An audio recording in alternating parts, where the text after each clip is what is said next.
वो एक childhood dream है मेरा और ये एक कलेक्टिव ड्रीम है मेरे पूरे घर परिवार का। तो डीएम साहब आते थे स्कूल में प्राइज़ देने, तो विजन आईएएस का टेस्ट सीरीज बहुत ही ज़्यादा पॉपुलर है। कभी कभी 14 घंटे की भी पढ़ाई करनी पड़ती है। तो मैं एक रूटीन वर्क आपको समझा देता हूँ। मैं 3 सेक्शंस में नोट्स बनाता हूँ। नमस्कार दोस्तों, स्वागत है आपका और इंस्पायरिंग और इन्फॉर्मेटिव वीडियो में। आज हमारे साथ एक सर हैं जिनसे हम बात करेंगे। हिंदी साहित्य इनका ऑप्शनल सब्जेक्ट है और इन्होंने डिस्ट्रिक्ट आईएएस से इन्होंने कोचिंग लिया है। उसी बारे में बात होगी। इनका डेली लाइफ क्या है, रूटीन क्या है, कैसे अपने पढ़ाई को मेंटेन करते हैं ये मुखर्जी में रह के। लेकिन उससे पहले सर का रूम टूर कर लेते हैं हम। हेलो एवरीवन, मेरा नाम ज्योति प्रकाश है और मैं यहाँ पे दिल्ली मुखर्जी नगर में यूपीएससी की तैयारी कर रहा हूँ। और आइए आज मैं आपको अपने रूम टूर पे लेके चलता हूँ। So please come. ओके, आप यहाँ आइए और यहाँ से आपको एक सिनेरियो दिख रहा होगा पूरे रूम का, कुछ मैप्स लगे हुए हैं। और इस साइड जो है वो मेरे रूम पार्टनर रहते हैं और ये जो है वो मेरा बेड है। मैं चाहूँगा कि आप थोड़ा सर इधर करें। ये जो है कुछ किताबें रखी हुई हैं, कुछ टेस्ट पेपर्स रखे हुए हैं और ये एक छोटा सा इंडक्शन है जहाँ पे मैं कुछ बनाता रहता हूँ। चाय बनाना है या फिर दूध उबालना है, कुछ भी छोटे बहुत काम। आइए यहाँ पे ये एक छोटी सी एक्सरसाइज के लिए, मैं एक्सरसाइज का बहुत फेमस हूँ। Health is very important, so I daily use to jump rope. तो ये जो स्थान है, अब मोस्ट इम्पॉर्टेंट बात, यहाँ मैं पढ़ाई करता हूँ। अब देख सकते हैं कि यूपीएससी की तैयारी में बाइबल कही जाने वाली किताब है ये, राज व्यवस्था की लक्ष्मीकांत। और यहाँ मैप्स लगे हुए हैं और ये जो है ये चूँकि मैं यहाँ पे लिख लिख के पढ़ लेता हूँ, ये ऐसा बहुत फैसिलिटी वाले रूम है। यहाँ कुछ मेरा लैपटॉप है and this is my mobile. मैं मेरी कुछ जो मैं हॉबी प्रैक्टिस करता हूँ, कुछ कविताएं मैं लिखने का बड़ा शौकीन हूँ, सो आई डू दैट। यहाँ मेरे खाने पीने की चीज़ें रखी हुई हैं, that's not so important. Health के लिए कुछ ड्रिंक्स हैं जैसे एलोवेरा है, आंवला है, वगैरह वगैरह है। And this is the most important thing that you can see. यहाँ मेरे नोट्स हैं, मेरी किताबें हैं, प्रीवियस ईयर पेपर्स हैं, मेंस के पेपर्स हैं। एंड आप देख सकते हैं यहाँ पे, थोड़ा सा करीब लेके आएंगे तो आपको यहाँ पे दिखेगा। ये मैंने पार्ट वाइज, सेक्शन वाइज चीज़ों को रखा है। ये मेरे ऑप्शनल की चीज़ें हैं और ये मेरे ऑप्शनल के कुछ क्वेश्चंस हैं जिन्हें मैं प्रैक्टिस करते रहता हूँ। ये इकोनॉमिक्स है, यहाँ भी थोड़ी इकोनॉमिक्स की रखी हुई है, कुछ योजनाएं रखी हुई हैं। इसमें हिस्ट्री भी है और ऊपर के साइड में art and culture and polity and all. ये जोग्राफी और इन्वायरमेंट की चीज़ें हैं and this belongs to some other sources. So ये था मेरा रूम टूर। सर अपने बारे में बेसिक इन्फॉर्मेशन बताएं। आपका नाम क्या है, आपका एजुकेशनल बैकग्राउंड क्या है? मेरा नाम ज्योति प्रकाश है और मैं सबसे पहले तो आपको धन्यवाद देता हूँ कि आपके माध्यम से आपके दर्शकों तक और जो न्यू एस्पिरेंट्स हैं उन सब तक पहुँचने का मौका मिल रहा है। So thank you so much. और मैंने अपनी पढ़ाई लिखाई जो है वो केंद्रीय विद्यालय से की है। केंद्रीय विद्यालय छपरा से मैंने 10th किया, 10th तक। और उसके बाद केंद्रीय विद्यालय दानापुर कैंटोनमेंट पटना, वहाँ से मैंने 11th 12th किया। एंड देन आफ्टर मैं अपने सिटी में आया और जयप्रकाश विश्वविद्यालय से मैंने हिंदी साहित्य में सिंपल ग्रेजुएशन किया है, BA। आप मुखर्जी में कितने उम्र से रह के तैयारी कर रहे हैं और इस तैयारी करने के पीछे मोटिवेशन फैक्टर क्या है? मुखर्जी नगर में तैयारी जो है, मैं 15 अगस्त 2019 को यहाँ पे आया था और तब से मैं यहीं पे हूँ। लगभग 1.5 साल प्लस होने जा रहे हैं मुझे इस तैयारी में। और मोटिवेशन फैक्टर जहाँ तक आपने बात की, तो वो एक चाइल्डहुड ड्रीम है मेरा और ये एक कलेक्टिव ड्रीम है मेरे पूरे घर परिवार का। बचपन से ही था सपना कि सोशल सर्विस के अंदर जो मुझे बहुत अपील करती थी ये सर्विस, और इस सर्विस में सबसे प्रतिष्ठित जॉब के तौर पे आईएएस है। बचपन में स्कूल्स में को कैकुलर एक्टिविटीज़ के अंदर CCA जिसको कहा जाता है, तो उसके अंदर बहुत फेमस था और बहुत प्राइजेस जीतता था। तो डीएम साहब आते थे स्कूल में प्राइज़ देने, तो उनसे प्राइज़ लेते वक्त देखता था कि फादर साहब बहुत प्राउड फील करते हैं। तो घर में बात हुई कि what the boy will become, so everybody said that IAS। तो ड्रीम बन गया और तब से लगे हुए हैं उसी में। ओके, आपने कहाँ से कोचिंग लिया है और उस कोचिंग में आपने कितना फ़ी दिया है?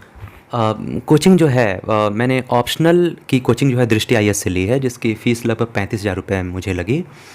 हालांकि आज 45,000, 40-45,000 रुपये के आसपास वो फ़ीस है, चेक करना पड़ेगा मुझे, आई डोंट नो। और GS की जो मैंने कोचिंग की वो मैंने विज़न IAS से की है और जहाँ पे लगभग फ़ीस जो है वो 1,40,000 रुपये थी और जहाँ तक सुनने में आया है कि आज 1,60,000 के आसपास है। ओके, विजन आईएएस का टेस्ट सीरीज बहुत ही ज़्यादा पॉपुलर है। उस टेस्ट सीरीज को आपने कभी दिया है कि नहीं दिया है? दिया है तो उसे कैसा लगा आपको? हाँ, बिल्कुल सही कह रहे हैं कि विज़न IAS की टेस्ट सीरीज़ जो है वो बहुत फेमस है। और चूँकि मैं एक ऑफलाइन स्टूडेंट हूँ और चूँकि ऑनलाइन का माहौल तो आज चला है, तो ऑफलाइन स्टूडेंट के तौर पे विज़न IAS की टेस्ट सीरीज़ जो थी वो हम लोगों को मिनी टेस्ट भी मिलता था, क्लासेस के अंदर, और मिनी टेस्ट के बाद जो कि हम लोग हर टॉपिक के कंप्लीशन पे दे सकते थे, और ऑल इंडिया टेस्ट भी मिलती थी। बाकी कुछ प्रीवियस ईयर पेपर थे वो भी इनरोल्ड थे हम लोग के वहाँ पे आईडी पे।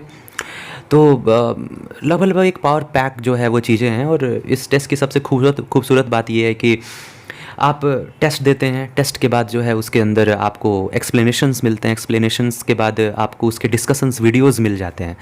तो जो आप टेस्ट दे देते हैं, आप एक्सप्लेनेशंस पर के अपनी गलती निकालनी है, उस पर डिस्कशन वीडियो सुन के आपको पता चल जाता है कि और भी कुछ इन्फॉर्मेटिव, तो एक एडिटिव वे में बहुत पैकेज मिल जाता है पूरा। अच्छा, तो आई रियली सपोर्ट कि ओके। जैसा कि आप मुखर्जी मेरा काइस की तैयारी कर रहे हो, तो आप सुबह से लेकर शाम तक कैसे अपने डेली लाइफ का आपका रूटीन क्या है बेसिकली? रूटीन तो बहुत हेक्टिक रहता है क्योंकि स्टडी आवर्स बहुत देने पड़ते हैं, लगभग 10-12 कभी कभी 14 घंटे की भी पढ़ाई करनी पड़ती है। तो मैं एक रूटीन वर्क आपको समझा देता हूँ 30-40 सेकंड्स के अंदर। जैसे मैं मानता हूँ कि रूटीन जो है वो रात को सोने के समय से शुरू होती है। तो सोने का समय जिसका फिक्स रहेगा उसका उठने का भी फिर फिक्स रहेगा। तो मेरे सोने का समय फिक्स जो है वो 11 बजे है। मैं सुबह 5 बजे उठ जाता हूँ। उसके बाद से मैं ईश्वर को याद करता हूँ, अपने दिन की शुरुआत करता हूँ। 3-4 घंटे जो है पढ़ाई करने के बाद मैं लगभग 8:30 के आसपास जो है मैं एक्सरसाइज पे जाता हूँ। मैं रस्सी कूदना मुझे बहुत पसंद है और मैं लगभग 1.5 साल से ये करता हूँ। उसके बाद 1 घंटे, आधे घंटे, 45 मिनट्स डिपेंडिंग अपॉन सिचुएशन मैं रस्सी कूद के और फिर मैं आता हूँ। और उसके बाद स्नान ध्यान करने के बाद से नाश्ता करने के बाद फिर हम लोग को 4-5 घंटे की एक शेड्यूल होती है, एक सिटिंग होती है बैठने की। फिर हम लंच करते हैं, फिर 3-4 घंटे की सिटिंग होती है। फिर शाम को थोड़ी बातें होती हैं माइंड फ्रेशनेस के लिए, क्योंकि वो भी इम्पॉर्टेंट है। और कुछ नहीं तो डिस्कशंस हो गई, किसी टॉपिक पे बात हो गई। और देन जो है फिर 2-3 घंटे रात में रिवीजन करके and then we sleep. Okay. आप नोट्स वगैरह बनाते हैं कि नहीं? नोट्स बनाना कितना इंपॉर्टेंट है? हाँ, notes it's like the most important thing in the journey of UPSC. Because notes अगर आपके पास अपने नहीं है तो एट द एंड आप कुछ रिवाइज करने के पोजीशन में नहीं है। आप लगभग कंपटीशन से एक तरह से मैं बोलूँ कि आप बाहर चल रहे हैं। तो मेरे नोट्स बनाने का पैटर्न जो है बहुत सिंपल है। मैं 3 सेक्शंस में नोट्स बनाता हूँ। सबसे पहले मैं जो बुक, जैसे ये पॉलिटी की किताब है, लक्ष्मीकांत बहुत फेमस किताब है पॉलिटी के लिए। तो इसमें सबसे मैं बुक रीडिंग जब मैं कर रहा होता हूँ तो उससे पहले मैं प्रीवियस ईयर पेपर पढ़ लेता हूँ, ताकि बुक रीडिंग करते वक्त मुझे दिमाग में वो क्लिक हो कि हाँ ये सेक्शंस जो हैं वो इम्पॉर्टेंट है। उसके बाद मैं इसमें अंडरलाइन कर लेता हूँ। देन मैं क्लास नोट्स पढ़ता हूँ जो इंस्टीट्यूशन में मुझे लिखवाई गई हैं। अगर किसी के पास क्लास नोट्स नहीं है, कोई सेल्फ प्रिपरेशन कर रहा है, तो मैं बताना भी चाहता हूँ कि आप बिल्कुल ठीक हैं। आपको ज़रूरी नहीं है कि आप इंस्टीट्यूशन आप जाएँ, ठीक है ना, क्योंकि मेरा बैकग्राउंड जो था ऐसा नहीं था, मेरे घर में कोई बताने वाला नहीं था। So it was important for me to join some kind of institution. तो सेकेंडली फिर मैं अपने क्लास नोट्स को, जो क्लास नोट्स लिखवाई जाती है, उसको फिर मैं 50-60 पेजेस के अंदर कंसाइज करता हूँ। इसको मैं कंसोलिडेशन नोट्स बोलता हूँ। आफ्टर दिस कंसोलिडेशन मैं एक सिनॉप्सिस बनाता हूँ वन लाइनर्स के फॉर्म में। जैसे ये बुक हो गई, ये मेरा फर्स्ट नोट हो गया, ये मेरी सेकंड नोट हो गई, और थर्ड नोट जो कि मैंने पूरी पॉलिटी इतने ही 10-15 पन्नों में समेट के रख दी है। तो ये रिवीजन के लिए कैरी करने के लिए अब मैं इससे रिवाइज करता हूँ, फिर टेस्ट देता हूँ, टेस्ट से फिर उसके एक्सप्लेनेशंस, डिस्कशंस, और फिर ऐड ऑन करके, इस तरह सारे सब्जेक्ट्स के लिए मैं यही करता हूँ। ओके। मैं देख रहा हूँ कि आपकी दीवार पे बहुत सारी चीज़ें आपने लिख रखा है, तो इसका क्या मतलब है ऐसा लिखने का? अब हालांकि ये थोड़ा सा ऑकवर्ड लगता है, but this is the way of my study. Actually ये मैं इसलिए लिखता हूँ क्योंकि मुझे लिख के पढ़ने की आदत है।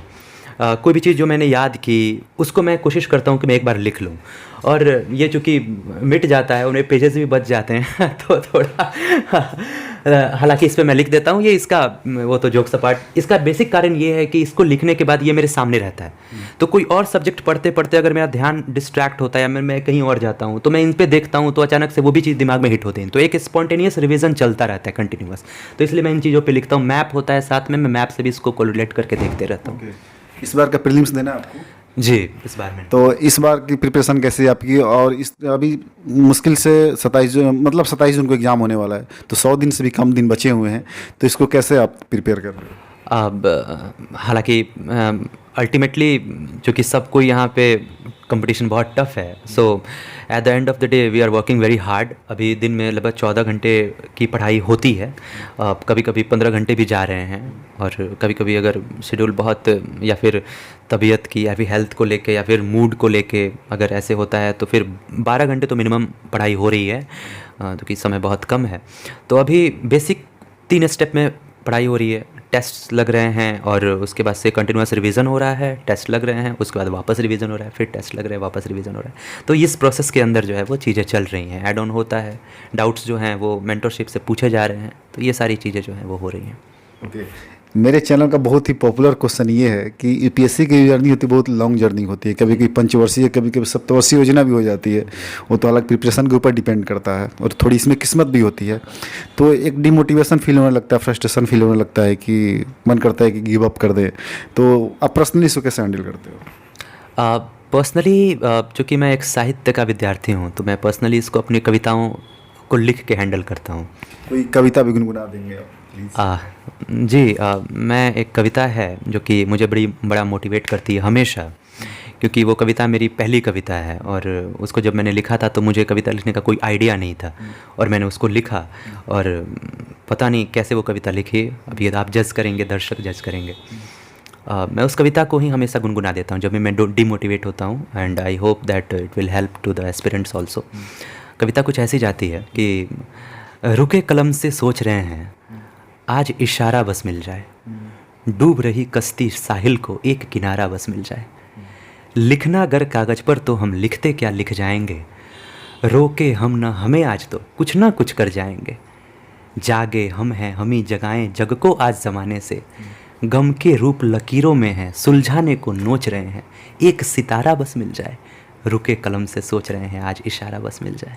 क्या बात है, बहुत खूब। इसी बात पे वीडियो लाइक होना चाहिए, चैनल भी सब्सक्राइब कर देना आप। और सर ने जो कविता सुनाया रियली मुझे तो बहुत अच्छा लगा। आपको कैसा लगा कमेंट करके ज़रूर बताना।